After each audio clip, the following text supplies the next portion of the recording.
ना देखियो भी कोई कांग्रेस ने लो कोई बीजेपी की लड़ाई है। मैं तो हम यूं देखो कि भाई जवान कौन सा है, मेहनत वाला कौन सा है, और कौन ऐसा है जो बुजुर्ग है जो इब थोड़े टाइम बाद के बार चालन ना पावे। फर्क होवे जी इस बात का, होवे को नहीं होवे। एक तो विधानसभा में मेरी वर्गी की आवाज आवे, फिर औरंग की आवाज आवे, फर्क तो आज ही नहीं आ जाए। तो भाई कुणाल जी ना केवल दमदार है, मैं एक बात और कही थी, यो इन्हें अफसर तक काम लेना हुआ है और अपन और के चीज की जरूरत है भाई। हमारे सुख दुख में कोई हमारा साथ दे दे, कोई हमारे कभी जरूरत पड़ जाए तो हमारे साथ खड़े रहे, और कभी हमारी जब आवाज ठानी हुआ तो दमदार आवाज ठा सके। मैं तो आज यही कहूंगा कि पिछला चुनाव तो एक तरह से हरियाणा प्रदेश के साथ एक बहुत बड़ा धोखा हुआ है।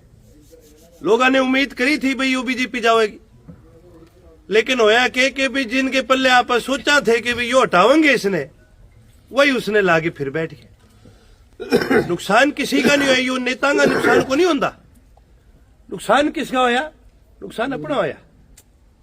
नुकसान ना तो खट्टर का होया ना हुड्डा का होया, दोनों मौज में बैठे आज के दिन। नुकसान किसका होया? नुकसान में अपने गांव वाले जो बालक है आज उनका होया। हरियाणा प्रदेश में 90 एसडीओ लगे हैं, एक भी हरियाणा का छोरा नहीं उनमें। यह कितनी बड़ी बात है। चौटाला साहब एक बात कहा करते थे, चौटाला साहब ने बड़ी चोइसा बात कहा करते थे, कह रहे मेरू रुसेड़ो तो कोई बात नहीं, पर कुछ छाणू बच के रही हो। अरे सच्चाई है, क्यों इनकी सोच इतनी माड़ी है यार। एसएस बीजेपी ऐसी सोच के लोग हैं जो हरियाणा के लोगों से, हरियाणा के युवाओं से डरते हैं। कारण है भाई, न्यू तो मोदी सारे देश ने न्यू पागल बनांदा फिरे, पर जब हरियाणा की बारी आई, होया कि किसान आंदोलन आया, काले कानून आए, तो हरियाणा के लोगों ने, पंजाब के लोगों ने मोदी की भी रड़क काट दी। काटी नहीं काटी? और इस बात की यो लोग इसे है, यो हार कौन मानते, खुद की लोग है, इब यो अपने सागे खुंदक काटे। हर चुनाव में अपने को बांटने का इन्होंने काम किया। मुख्य विपक्षी दल अगर कोई बढ़िया तो फिर रात रात उसके ईडी की मार दे रेड, और फिर कह दे न्यू कर यो परचीरी मारी तो इन लोगों ने टिकट दे दे। इस तरह से ना केवल हरियाणा प्रदेश को इन लोगों ने बांटने का काम किया, बल्कि हरियाणा प्रदेश के युवा को इन्होंने पीछे करने का काम किया। आज अपने प्रदेश को कोई हालात अच्छे को नहीं। इब तो हम अखबार में रोज पढ़ो, कौन पढ़ो, कभी किस्ते फिरौल इतनी दे दी, कभी कुछ हो गया, कभी कहीं मर्डर हो गया, कभी किसी छोरी ने चक्के लेके। यो है क्या हमारा प्रदेश?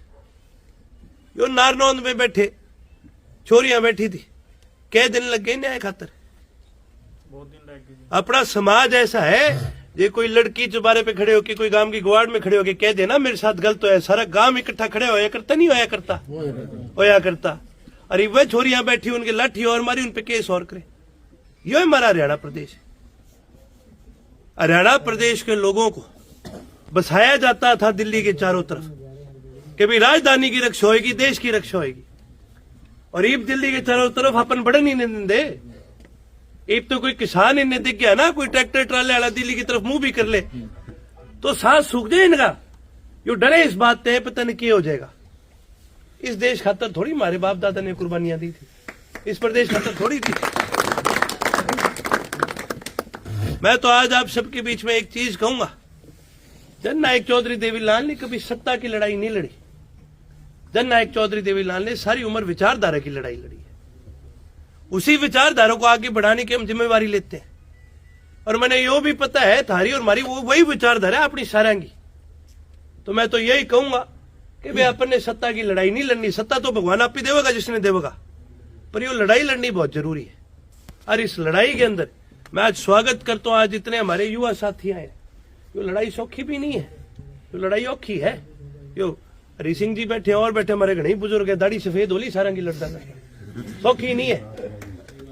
पर यो लड़ाई जब जीतोगे तो आगे की सारी पीढ़ियां सुधर जाएंगी। यो है लड़ाई आपकी।